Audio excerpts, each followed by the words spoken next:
Hello friends, ನನ್ನ ಹೆಸರು ಪ್ರಜ್ವಲ್. ಇವತ್ತು ನಾನು ಶುರು ಮಾಡ್ತಾ ಇರೋ chapter profit and loss. Profit and loss chapter ಶುರು ಮಾಡೋಕ್ಕಿಂತ ಮುಂಚೆ ಪರ್ಸೆಂಟೇಜ್ ಚಾಪ್ಟರ್ ಬೇಸಿಕ್ಸಿಂದ ಅಡ್ವಾನ್ಸ್ ತನಕ ತುಂಬ ವೀಡಿಯೋಸ್ ಹಾಕಿದ್ದೀನಿ. ಈ ವಿಡಿಯೋ ನೋಡೋಕ್ಕೆ ಮುಂಚೆ ಪರ್ಸೆಂಟೇಜ್ ಫುಲ್ ಕಂಪ್ಲೀಟ್ ಮಾಡಿಕೊಂಡು ಈ ವಿಡಿಯೋ ನೋಡಿದ್ರೆ ನಿಮ್ಗೆ ತುಂಬ ಈಸಿಯಾಗಿ ಅರ್ಥ ಆಗುತ್ತೆ. ಓಕೆ, ಪ್ರಾಫಿಟ್ ಆ್ಯಂಡ್ ಲಾಸ್, ಲಾಭ ಮತ್ತು ನಷ್ಟ. ಪ್ರಾಫಿಟ್ ಆ್ಯಂಡ್ ಲಾಸಲ್ಲಿ ಮೇನ್ ಟರ್ಮ್ಸ್ ಏನೇನು ಯೂಸ್ ಮಾಡ್ತಾರೆ? Cost price. Cost price is the price at which the article was brought. ಅಂದರೆ ನಾವು ಯಾವ ಪ್ರೈಸಲ್ಲಿ ತೊಗೋತೀವಿ ಅದು cost price. Selling price, the price at which the article is sold. ಅಂದರೆ ಯಾವ ಪ್ರೈಸಲ್ಲಿ ನಾವು ಸೆಲ್ ಮಾಡ್ತೀವಿ ಅದೇ selling price. If selling price cost price ತೊಗೊಳೋದು ಮಾರೋದು ಒಂದೇ ಇದ್ರೆ ಲಾಭ ನಷ್ಟ ಏನಿಲ್ಲ, no profit no loss. If the cost price is more than selling price, ಅಂದರೆ ನೀವು ತೊಗೊಳೋದು ಮಾರೋದಕ್ಕಿಂತ ರೇಟ್ ಜಾಸ್ತಿ ಇದ್ದರೆ ಆವಾಗ ಲಾಸ್ ಆಗುತ್ತೆ. Loss is equal to cost price minus selling price. Selling price is greater than cost price. ಅಂದರೆ ನೀವು ಮಾರೋದು ತೊಗೊಳೋದಕ್ಕಿಂತ ಜಾಸ್ತಿ ಇದ್ದರೆ ಆವಾಗ ಪ್ರಾಫಿಟ್ ಅಥವಾ ಗೇನ್ ಆಗುತ್ತೆ. Formula selling price minus cost price. Usually ಎಲ್ಲ ಪ್ರಾಬ್ಲಮಲ್ಲಿ ಪ್ರಾಫಿಟ್ ಆರ್ ಲಾಸ್ ಅಷ್ಟೇ, ಎರಡರಲ್ಲೇ ಇರುತ್ತೆ. ಇದು ಪ್ರಾಫಿಟೇ ಜಾಸ್ತಿ ಇರುತ್ತೆ. For example, cost price 400 rupees, selling price 500 rupees. Gain ಎಷ್ಟು? Gain is equal to selling price minus cost price, 500 minus 400. Gain is equal to selling price minus cost price, 500 minus 400 is equal to 100 rupees. Gain percentage is equal to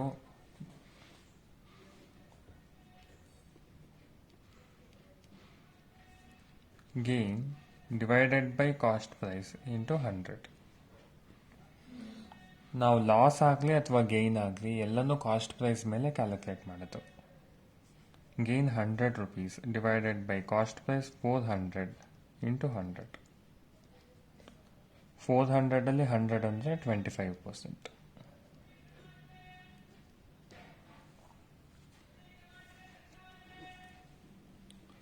next, market price. Market price ಅಂದರೆ the price at which the article is intended to be sold and is always above the cost price. Market price ಅಂದರೆ ಇದನ್ನು listed price ಅಥವಾ MRP ಅಂತ ಕರೀತಾರೆ. Price at which it is intended to be sold ಅಂದರೆ ಅದ್ರ ಮೇಲೆ sticker ಹಾಕಿ ಈ price ಅಂತ ಬರೆದಿರ್ತಾರಲ್ಲ, that is intended to be sold. ಅದು ಯಾವಾಗಲೂ ಕಾಸ್ಟ್ ಪ್ರೈಸ್ಗಿಂತ ಜಾಸ್ತಿನೇ ಎಲ್ಲರೂ ಸ್ಟಿಕ್ಕರ್ ಹಾಕೋದು, ಯಾರು ಕಮ್ಮಿಗೆ ಮಾರೋದಿಲ್ಲ. Market price minus discount is equal to selling price. ಅಂದರೆ ಏನು MRP ಇರುತ್ತೆ ಅದ್ರ ಮೇಲೆ ಕೆಲವರು ಡಿಸ್ಕೌಂಟ್ ಕೊಡ್ತಾರೆ, ಕೆಲವರು ಕೊಡೋದಿಲ್ಲ. ಆ ಡಿಸ್ಕೌಂಟ್ ನಾವು ಲೆಸ್ ಮಾಡಿದ್ರೆ ಸೆಲ್ಲಿಂಗ್ ಪ್ರೈಸ್ ಆಗುತ್ತೆ. Therefore discount is equal to market price minus selling price. MRPಯಲ್ಲಿ ಏನು ನಾವು ಎಷ್ಟಕ್ಕೆ ಮಾರ್ತೀವಿ ಅದನ್ನು ಕಳೆದ್ರೆ ಡಿಸ್ಕೌಂಟ್ ಬರುತ್ತೆ. Discount percentage is equal to discount by market price into 100. Discount ಯಾವತ್ತಿದ್ರೂ MRP ಮೇಲೆ ಕ್ಯಾಲ್ಕುಲೇಟ್ ಮಾಡೋದು, ಅಥವಾ ಮಾರ್ಕ್ ಪ್ರೈಸ್ ಅಥವಾ ಲಿಸ್ಟೆಡ್ ಪ್ರೈಸ್ ಮೇಲೆ ಕ್ಯಾಲ್ಕುಲೇಟ್ ಮಾಡ್ತೀವಿ. ಪ್ರಾಬ್ಲಮ್ಸ್ ನೋಡೋಣ, ಹೋಗ್ತಾ ಹೋಗ್ತಾ ಅರ್ಥ ಆಗುತ್ತೆ. Raj purchased a cycle for 8,000 rupees, ಅಂದರೆ cost price 8,000 and spend 1,000 on repairs. ಅಂದರೆ ಅದು ನಮಗೆ ಕಾಸ್ಟ್ ಇನ್ಕರ್ ಆಗಿರೋದ್ರಿಂದ 1,000 rupees ಅದಕ್ಕೂ ಇನ್ಕ್ಲೂಡ್ ಆಗುತ್ತೆ. Totally 9,000. And he had to sell it for 7,200. Selling price 7,200. Find the profit or loss percentage. Here the cost price is greater than selling price. Cost price greater than selling price ಇದ್ದರೆ ಯಾವಾಗಲೂ loss ಆಗುತ್ತೆ. Loss is equal to cost price minus selling price. 9,000 minus 7,200, 1,800 divided by cost price. Loss percentage ಕೇಳ್ತಾ ಇರೋದ್ರಿಂದ cost price ಎಷ್ಟು? 9,000 into 100. 18 5s 90, 5 1s 520s, 20%. 20% loss ಆಗಿದೆ.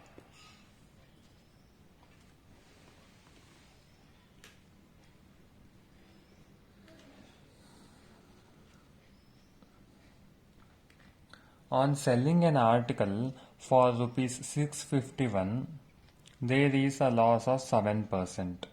Find the cost price of the article. ಇವಾಗ 100 rupees price ಇದೆ ಅಂದರೆ ಅವ್ರಿಗೆ 7 rupees ಅಷ್ಟು loss ಆಗ್ತದೆ. There is a loss of 7%. 100% ಅಂದರೆ 7% ಲಾಸ್ ಅಂದರೆ ಅವ್ರು ಮಾಡ್ತಾ ಇರೋದು 93%. ಇವಾಗ 93% 651 ಇದ್ರೆ ಫೈಂಡ್ ದ ಕಾಸ್ಟ್ ಪ್ರೈಸ್ 100% ಎಷ್ಟು ಅಂತ ಕೇಳ್ತಾ ಇದ್ದಾರೆ. ಇದು ನೋಡಿದ್ರೆ ನಿಮ್ಗೆ ಈಸಿಯಾಗಿ ಫ್ಲಾಶ್ ಆಗುತ್ತೆ. ನಾನು ಲಾಸ್ಟ್ ಚಾಪ್ಟರಲ್ಲೇ ಹೇಳಿದ್ದೆ ಹಾರಿಸಾಂಟಲ್ ಅಥವಾ ವರ್ಟಿಕಲ್ ಇರೋದು ಕ್ಯಾನ್ಸಲ್ ಔಟ್ ಆಗುತ್ತೆ, ಈ ಥರ ಡಯಾಗನಲ್ ಇರೋದು ಮಲ್ಟಿಪ್ಲಿಕೇಶನ್ ಮಾಡಬೇಕು ಅಂತ. 9 7s 630, 3 7s 21, 651, 7 into 100 into 7, 700 cost price.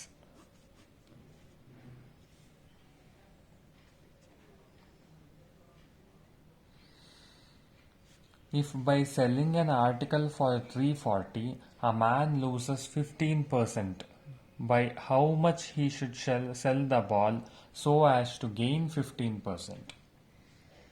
15% loss ಅಲ್ಲಿ ಮಾರಿದ್ದಾನೆ ಅಂದರೆ 85% ಮಾರಿದ್ದಾನೆ. 85% ಮಾರಿದ್ದಕ್ಕೆ ಅವನಿಗೆ 340 ರೂಪೀಸ್ ಬಂತು.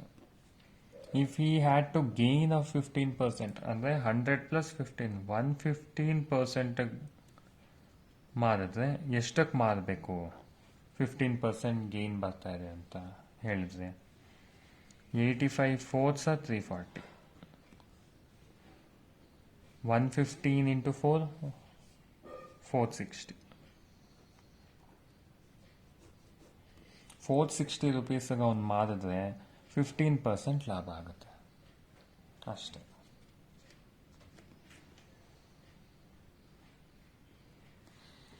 By selling a watch for 620, a man loses 7%.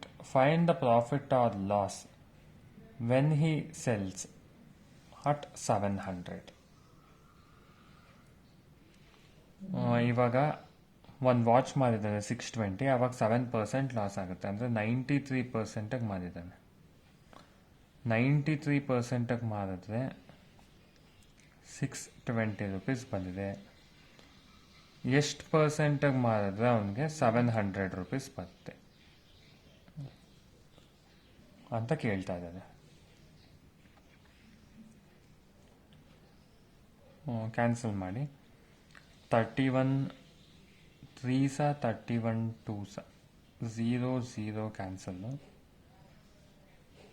2 1s 2 35s 35 3s 105 105% ಅಂದರೆ 5% ಪ್ರಾಫಿಟ್. ಗೊತ್ತಾಯ್ತಲ್ಲ? ಇನ್ನೊಂದ್ಸಲ ಹೇಳ್ತೀನಿ. By selling a watch for 620, a man loses 7%. ಅಂದರೆ 100% ಟೋಟಲ್ ಕಾಸ್ಟ್ ಪ್ರೈಸ್, ಅದ್ರಲ್ಲಿ 7% ಲಾಸ್ ಆದರೆ 93%, which is equal to 620 rupees. Find the profit or loss when he sells at 700. 700ಗೆ sell ಮಾಡಿದ್ರೆ profit or loss ಏನಾಗುತ್ತೆ ಅಂತ ಕೇಳ್ತಾ ಇದ್ದಾರೆ. 31ನಲ್ಲಿ ಕ್ಯಾನ್ಸಲ್ ಮಾಡಿದ್ರೆ 31 3s 31 2s 0 0 ಕ್ಯಾನ್ಸಲ್ ಆಗುತ್ತೆ. 2 1s 2 35s diagonal multiplication 35 3s 105. Totally selling price is 105%, ಆದರೆ cost price 100%, ಆದ್ದರಿಂದ 5% ಪ್ರಾಫಿಟ್.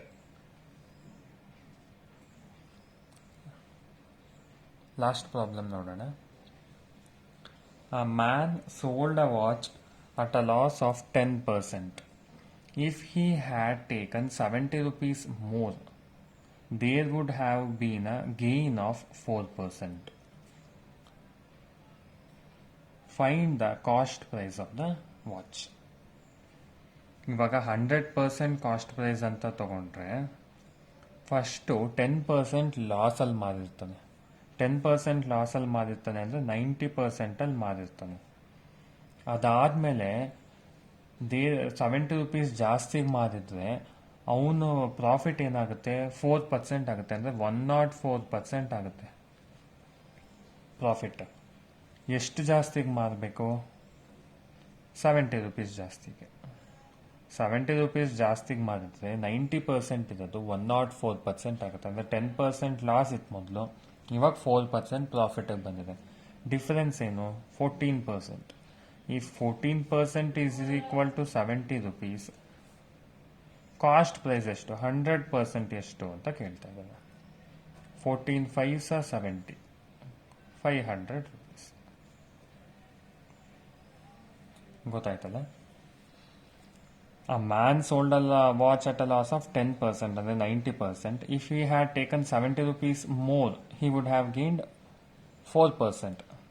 Therefore 10% ಲಾಸ್ ಮತ್ತು 4% ಪ್ರಾಫಿಟ್ ಮಧ್ಯದಲ್ಲಿರೋದು 14% ಡಿಫರೆನ್ಸ್. ಈ 14% 70 ರುಪೀಸ್ ಆದರೆ 100% 500 ರುಪೀಸ್ ಆಗುತ್ತೆ.